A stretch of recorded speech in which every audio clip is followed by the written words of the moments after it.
आज ही Doubtnut app download करें। Doubtnut पर होगा अब आपके सभी मैथ्स, केमिस्ट्री, फिजिक्स और बायोलॉजी डाउट्स का सफाया। बस अपने क्वेश्चन की फोटो खींचो, उसे क्रॉप करो और तुरंत वीडियो सोल्यूशन पाओ। Download now. सो क्वेश्चन में पूछा जा रहा है कि why are herbivores considered similar to predators in the ecological context.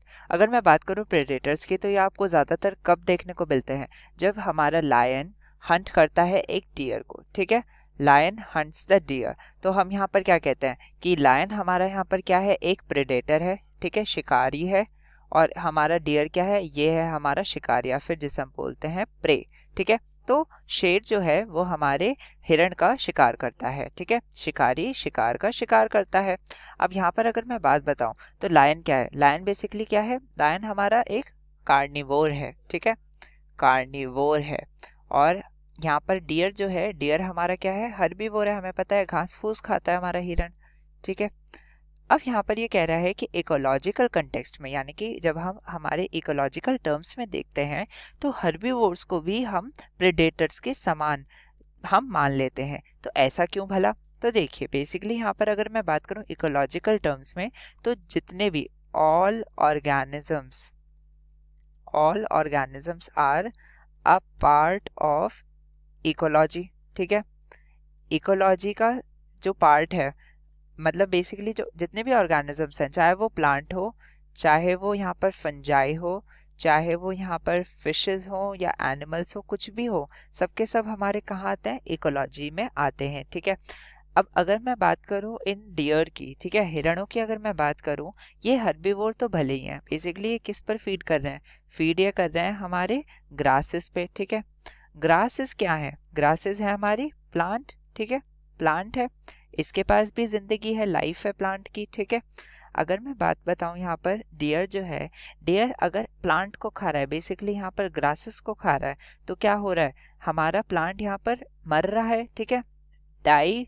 ठीक है, grasses die when deers eat it. Obvious सी बात है, जब घास फूस खाएंगे हमारे हिरण, तो इसे चबा के निगल जाएंगे। ऐसे में मौत किसकी हुई? मौत तो हुई हमारी घास फूस की, है ना? तो यहाँ पर बेसिकली इनको इकोलॉजिकल टर्म्स में हम यहाँ पर मार रहे हैं, और इससे बेनिफिट किसे हो रहा है? हिरण को। तो ये कैसा हो गया सिमिलर? ये हो गया प्रेडेशन के सिमिलर। प्रेडेशन हमारा क्या है? एक पॉपुलेशन इंटरेक्शन है, जिसमें कि जो हमारा प्रेडेटर है वो हमारे शिकार या फिर प्रे को खा जाता है और उससे बेनिफिट लेता है। जबकि यहाँ पर डियर, या फिर अगर मैं बात करूँ इसी कंटेक्स्ट में कि लायन हमारा प्रेडेटर था, उसने डियर को खा लिया, तो डियर की यहाँ पर मौत हो जाती है, और मौत से बड़ा लॉस तो हो ही नहीं सकता कुछ। तो यहाँ पर डियर की डेथ हो जाती है, तो इसे इस हार्म पहुंचा इससे। ठीक है, इससे नुकसान पहुंचा, और लायन को यहाँ पर बेनिफिट हो गया, इसे तो खाना मिल गया। तो यहाँ पर ये हो गया प्रेडेशन। सिमिलर केस यहाँ पर हो जाता है हमारे हिरण के साथ, जब वो घास खाता है, घास यहाँ पर मर जाती है और डियर को यहाँ पर खाना मिल जाता है, बेनिफिट हो जाता है। तो ये हो गया हमारा प्रेडेशन। इसी वजह से हमने हर्बीवोर्स को प्रेडेटर्स के समान माना है।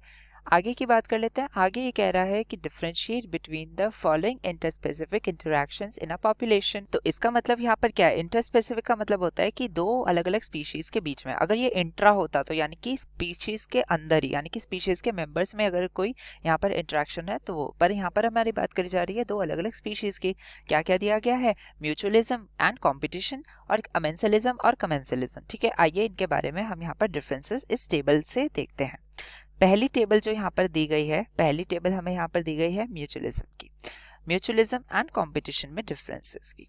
तो म्यूचुअलिज्म का आपको मतलब पता ही हो गया। म्यूचुअल, म्यूचुअल का मतलब क्या होता है? साथ में यहाँ पर रहना, साथ में ही जीना, साथ में ही मरना।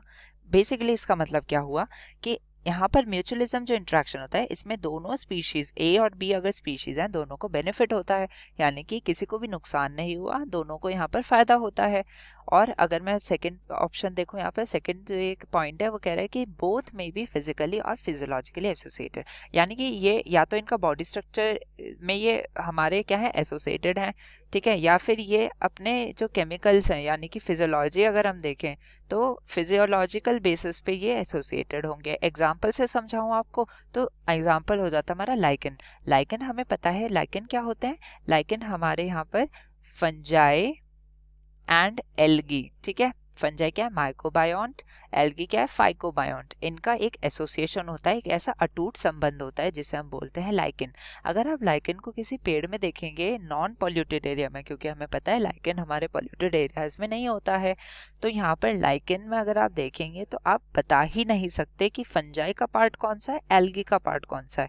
बना ये इन दोनों के एसोसिएशन से ही है, पर आप इसे यहाँ पर देख सकते हैं। तो बेसिकली क्या है, यहाँ पर ये फिजिकली एसोसिएटेड है और ये हमारे फिजियोलॉजिकली एसोसिएटेड भी है। क्यों? क्योंकि एल्गी का काम फोटोसिंथेसिस करना है, खाना बना के देना है इसको फंजाई को, और फंजाई का काम एब्सॉर्प्शन का है, तो ये वाटर और मिनरल्स को एब्सॉर्ब करके देगा एल्गी को। तो ये जो यहाँ पर आप देख सकते हैं एक दूसरे का बेनिफिट हो रहा है, यही आता है म्यूचुअलिज्म में। बात कर लेते हैं कंपटीशन की। तो कंपटीशन में दोनों स्पीशीज को सफर करना पड़ता है नेगेटिवली। क्यों? तो मान लीजिए यहाँ पर स्पीशीज ए है, एक स्पीशीज बी है, दोनों में कंपटीशन है, तो ये क्या करेंगे, एक दूसरे से जीतने की यहाँ पर कोशिश करेंगी। ठीक है, अब एक दूसरे से जीतने की कोशिश करेंगे तो ऐसा तो है नहीं कि इनमें से दोनों ही इतने शूरवीर हों कि एक दूसरे में एक की निर्णायक जीत होगी, ऐसा तो हो ही नहीं सकता। तो यहाँ पर क्या होगा, बेसिकली यहाँ पर दोनों को कोई ना कोई चोट तो आएगी। मान लीजिए यहाँ पर एक शेर है और एक मान लीजिए तेंदुआ है। अब शेर और तेंदुआ मान लीजिए करने लगे, लड़ाई करने लगे, दोनों अलग स्पीशीज के हैं। ठीक है, या फिर आप अगर कंपटीशन लेना चाहते हैं तो आप ले सकते हैं एक यहाँ पर हाइना में, हाइना आपको पता है ये भी कार्निवोर है, और एक आप ले सकते हैं लायन में। ठीक है, ये दोनों एक दूसरे के काफी बड़े दुश्मन हो जाते हैं। तो यहाँ पर अगर इन दोनों के बीच यहाँ पर लड़ाई होती है तो क्या होगा, इनमें से लायन को भी यहाँ पर घायल होना होगा और हाइना को भी घायल होना पड़ेगा। ठीक है, ऐसा नहीं है कि यहाँ पर लायन हाइना को खा जाएगा, खत्म कर देगा, ऐसा नहीं है। हाइना भी पूरा कंपटीशन देता है। तो यहाँ पर क्या होगा, यहाँ पर हमारा जो स्पीशीज है दोनों को नेगेटिवली सफर तो करना है, चोट तो लगी रही है ना दोनों को, तो ये नेगेटिवली यहाँ पर सफर करना पड़ रहा है। अब देखिए, no physical association between competitors. तो यहाँ पर आप क्या देख सकते हैं, फिजिकल एसोसिएशन नहीं हो सकती। भाई दो अगर हमारे कॉम्पिटिटर्स हैं उनके बीच फिजिकल एसोसिएशन कैसे हो सकती है? जो दोनों एक दूसरे को फूटी आंख भी नहीं बहाते हैं वो एक दूसरे के साथ कैसे रहेंगे? तो इसलिए यहाँ पर कोई भी फिजिकल एसोसिएशन नहीं देखने को मिलेगा। अब अगर मैं एग्जाम्पल की बात करूं तो यहाँ एग्जाम्पल के लिए हमने क्या लिया है, हमने एग्जाम्पल में लिया है फ्लेमिंगो, जो कि माइग्रेंट बर्ड्स हैं। हमें पता है फ्लेमिंगो काफ़ी दूर दराज इलाके से माइग्रेशन करके यहाँ आती हैं। ठीक है, तो यहाँ पर फ्लेमिंगो जिस भी लेक के पास आएंगे उस लेक में कुछ रेजिडेंट स्पीशीज भी होंगी। अब इन दोनों को यहाँ पर कंपटीशन करना पड़ेगा एक कॉमन फूड के लिए, जो कि होंगे फिशेस। ठीक है, फ्लेमिंगो फिशेस खाएगी और वहाँ के जो रेजिडेंट स्पीशीज हैं वो भी हमारे फिशेस को खाएंगे। अब देखिए, जो यहाँ पर पहले से ही रहता आया है, जो एक लेक में पहले से रहता है, तो खाने का हक उस पर पहले बनेगा। पर फ्लेमिंगो हमारे इतने दूर दराज इलाके से आई है तो इसे भी खाना चाहिए। तो यहाँ पर हो जाता है एक टक्कर का कंपटीशन। ठीक है, तो यही हमारा एक एग्जाम्पल बन जाता है। चलिए, तो हमने बात कर ली म्यूचुअलिज्म और कंपटीशन की। अब बात कर लेते हैं कमेंसलिज्म और अमेंसलिज्म की। तो यहाँ पर हमने बात कर ली है अपने कमेंसलिज्म और अमेंसलिज्म की। देखिए, कमेंसलिज्म और अमेंसलिज्म दोनों जो इंटरेक्शंस है, इसमें एक जो स्पीशीज है उसको ना ही कोई फर्क पड़ता है ना ही उसका कोई बेनिफिट होता है। ठीक है, वो बेसिकली हार्मलेस रहती है, बेनिफिटलेस रहती है, इसे कोई मतलब नहीं है कि मेरे साथ क्या हो रहा है। पर एक स्पीशीज यहाँ पर अगर मैं कमेंसलिज्म की बात करूँ तो एक स्पीशीज यहाँ पर बेनिफिट करेगी, पर दूसरी स्पीशीज अगर मैं यहाँ पर अमेंसलिज्म में बात करूँ तो अमेंसलिज्म में एक स्पीशीज क्या होगी, यहाँ पर उसका नुकसान होगा, हार्म होगा। ठीक है, अब यहाँ पर अगर मैं एग्जांपल से समझाऊं आपको तो ऑर्किड ऑन मैंगो ट्री। देखिए, ऑर्किड जो है जिसके काफी सुंदर सुंदर महंगे महंगे फूल देखे ही होंगे आपने। ऑर्किड अगर मैं बात करूं तो ये होता है एपीफाइट। ठीक है, एपीफाइट होता है। एपीफाइट का मतलब क्या था, एपी का मतलब ऊपर, फाइट मतलब प्लांट, यानी कि प्लांट के ऊपर।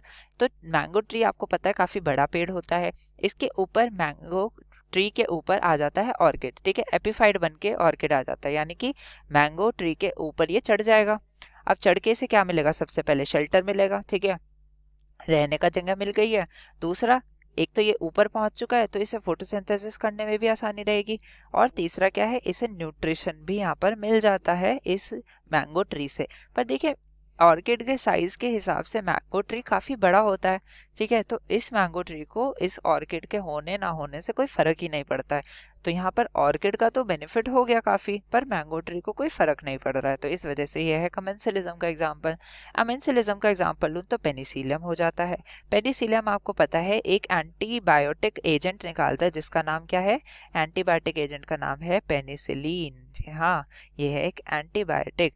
ये क्या करेगी, इस टॉक्सिन को, ये एक असल में टॉक्सिन है, इसे छोड़ देगी आसपास, और जितने भी माइक्रोब्स होंगे इसके आसपास, ज़्यादातर बैक्टीरिया, वो इसमें मर जाएंगे। और ये जो टॉक्सिन है ये इसके खुद पर कोई काम नहीं करेगा, ठीक है।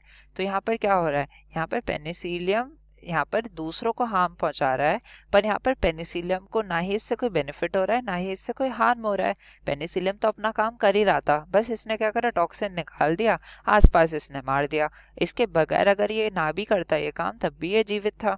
तो यहाँ पर ये हो जाता है अमेंसिलिज्म। Thank you. क्लास 6 से 12 से लेके नीट, IIT, JEE मेंस और एडवांस के लेवल तक 10 मिलियन से ज्यादा स्टूडेंट्स का भरोसा। आज ही डाउनलोड करें डाउटनेट ऐप या व्हाट्सएप कीजिए अपने डाउट्स 8400 400 400 पर।